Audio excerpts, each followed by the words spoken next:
Assalamualaikum warahmatullahi wabarakatuh.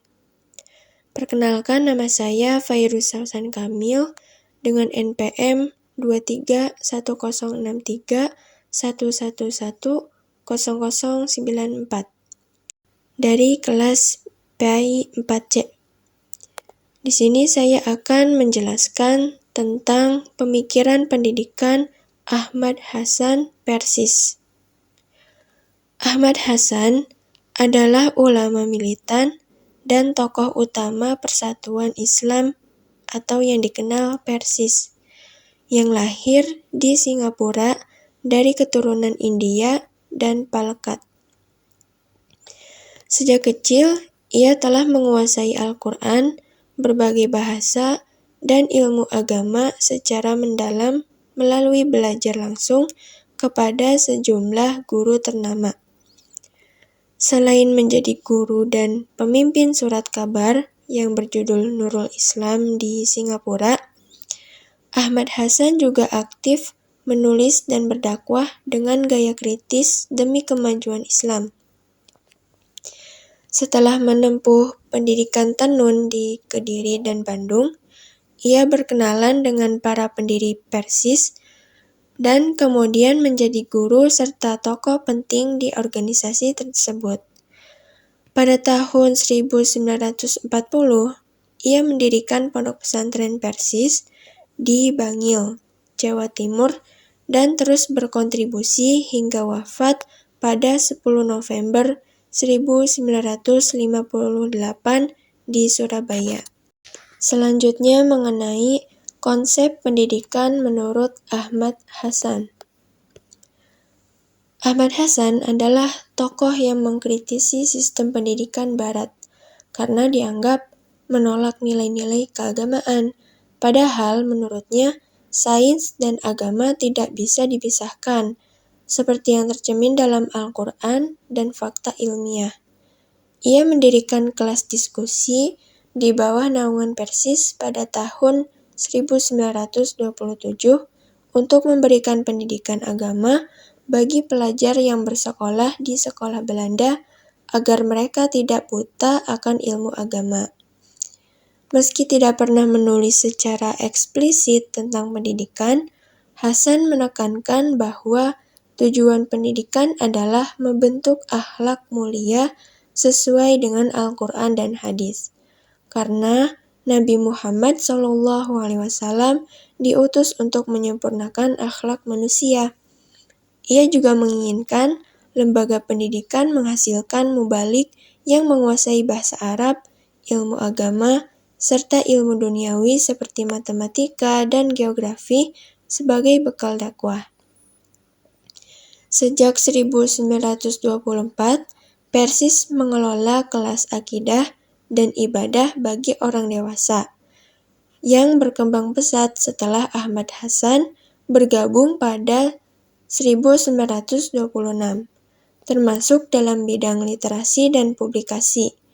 Selain itu, Ahmad Hasan juga dikenal sebagai pemikir yang gemar berdiskusi, bahkan pernah berdialog kritis dengan Presiden Soekarno mengenai berbagai isu, termasuk konsep negara bangsa, menunjukkan perannya penting dalam pendidikan dan pemikiran Islam di Indonesia.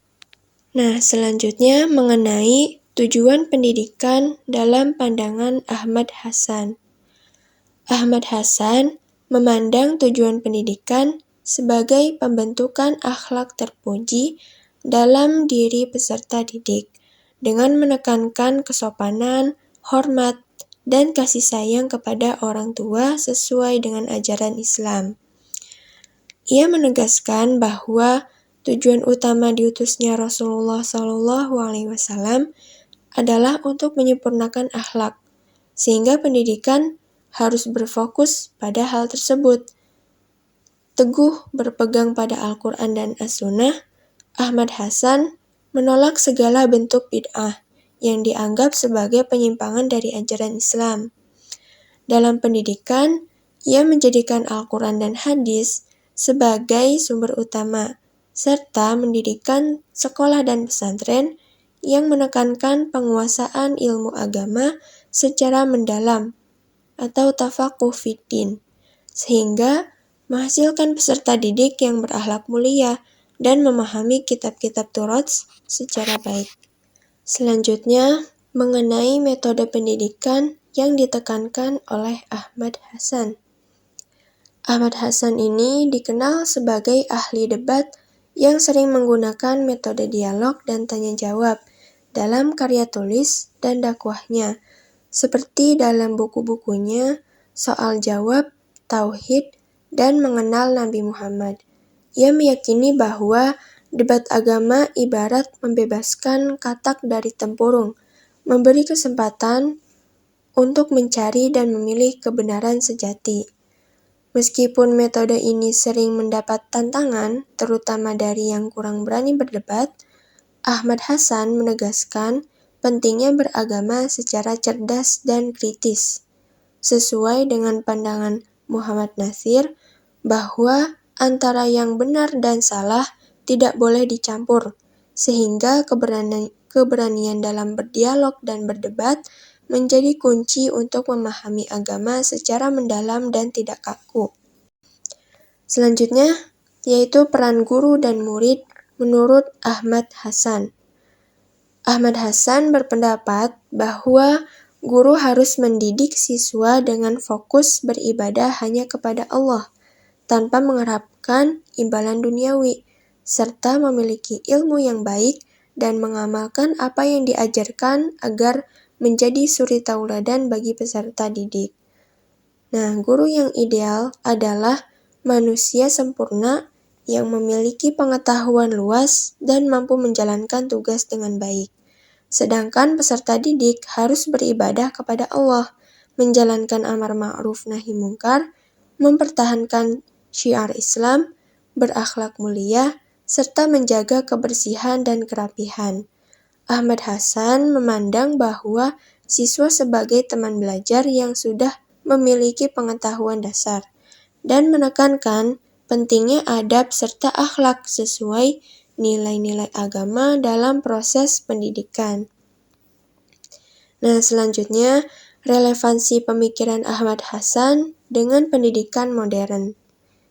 Pemikiran Ahmad Hasan dalam pendidikan Islam sangat relevan dengan sistem pendidikan modern, terutama dalam menolak taklid dan mendorong penggunaan akal serta ijtihad untuk memahami ajaran agama secara rasional dan kritis. Ia menekankan pentingnya integrasi antara ilmu agama dan ilmu umum, karena keduanya saling melengkapi dalam membentuk pemahaman yang utuh. Dalam praktik mengajar, Ahmad Hasan lebih memilih metode diskusi, tanya jawab, dan debat agar peserta didik aktif berpikir dan menguji kebenaran. Sejalan dengan pendekatan pembelajaran modern yang mengedepankan keterampilan berpikir kritis. Selain kecerdasan intelektual, ia juga menekankan pembentukan akhlak mulia seperti kejujuran, tanggung jawab, dan keberanian sehingga pendidikan tidak hanya mencerdaskan akal, tetapi juga membentuk karakter luhur.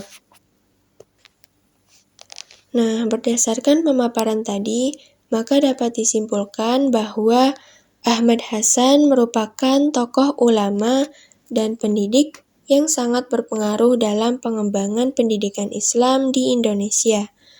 Ia menolak sistem pendidikan Barat yang mengabaikan nilai-nilai keagamaan dan menekankan pentingnya integrasi antara ilmu agama dan ilmu umum. Dengan dasar Al-Quran dan hadis, Ahmad Hasan memandang tujuan pendidikan sebagai pembentukan akhlak mulia dan karakter luhur peserta didik, sekaligus mengembangkan kemampuan berpikir kritis melalui metode dialog, diskusi, dan debat. Sebagai guru dan pemikir, ia menegaskan bahwa pendidik itu harus menjadi teladan yang mengamalkan ilmunya, sedangkan peserta didik harus aktif dan beradab sesuai nilai Islam. Pemikiran dan metode pendidikan Ahmad Hasan sangat relevan dengan prinsip pendidikan modern yang mengedepankan rasionalitas, ijtihad, dan pembentukan karakter, sehingga kontribusinya tetap penting dalam konteks pendidikan Islam kontemporer. Baik, cukup sekian penjelasan mengenai pemikiran pendidikan Ahmad Hasan. Semoga bisa bermanfaat. Mohon maaf apabila terdapat kesalahan. Terima kasih atas perhatiannya. Wassalamualaikum warahmatullahi wabarakatuh.